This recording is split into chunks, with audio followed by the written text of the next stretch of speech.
Hello, my name is Sera Kristy Darmawan Sihombing from 10th grade E4. I'm here to read a story about the king and his daughters. In a kingdom far, far away lived a king and his three daughters. The king loved them very much, for they were good and beautiful girls. But one day, he decided to test how much they loved him. The king gathered his daughters around him and asked each of them the same question. How much do you love me?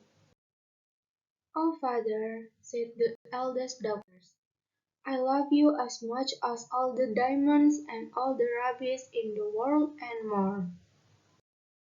Dear father, said the second daughter, I love you as much as all the gold and silver in the world and more. Wonderful, said her father and smiled. Then it was the youngest daughter's turn. My father and king, I love you as much as all the salt in the world and more. The king was very surprised at her answer. What did you say? I think I must have misheard you, frowned the king. I said that I love you as much as salt, repeated the youngest daughter. How dare you? Your sister loved me as much as diamond and gold, and you love me as a little salt, said the king angrily. Leave this kingdom right now and never come back. The little princess hid herself in the wood, but she soon got very tired.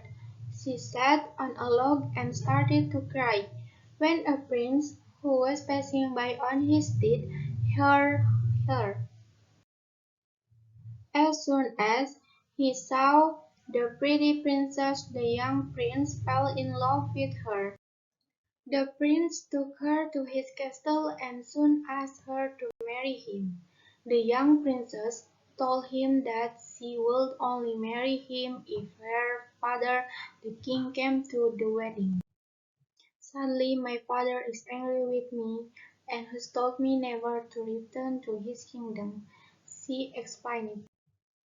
Don't worry, my darling.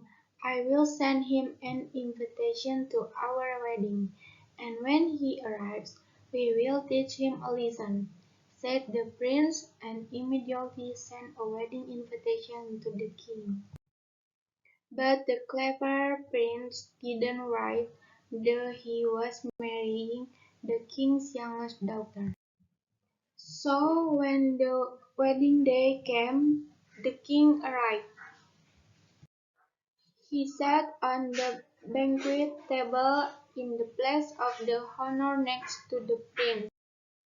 This meal has no salt in it. I can eat it. At once a person wearing a veil brought him salt and said, Here you are, my king. I hope that the meal will taste better now. The king immediately requested her voice. The salt bearer lifted her veil, and the king saw his youngest daughter. He understood at once what the prince and the princess wanted to teach him. Ashamed of what he had done, the king begged his daughter to forgive him. The princess cried out in joy, "Oh, my father, I forgive you, and I love you with all my heart." They hugged each other, and king, the prince, and the princess lived happily ever after.